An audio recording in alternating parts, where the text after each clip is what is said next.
Idol, yung shinare mo bang program, tsaka yung diet, yung ba yung ginagawa mo? Paano na maintain yung muscles mo? Sobrang deficit yan, sobrang payat mo yan. Tsaka yung workout mo, yun lang. Guys, hindi yun ang workout ko. Yung workout na yun, ginawa ko yun for general population. Ano siya, in between siya, dito siya. So, meron siya pang home workout, meron siya pang gym workout. Pwede siyang for beginners and advanced. Bibigatan mo lang yung weights, na dun yung rep guide. Tapos sa pagkain, na dun yung healthy guide. Sinabi ko nga dun na deficit siya.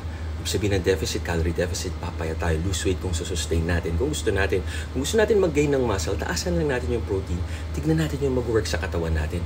Pag may nutritionist kayo, personal trainer, every week or every day nag-uusap kayo niyan, ina-adjust niya. Kamusta pakiramdam mo? Okay naman, walang brain fog. Maganda ba yung workout? Yung mga muscle pumps? Nakakatulog ka ba ng maganda?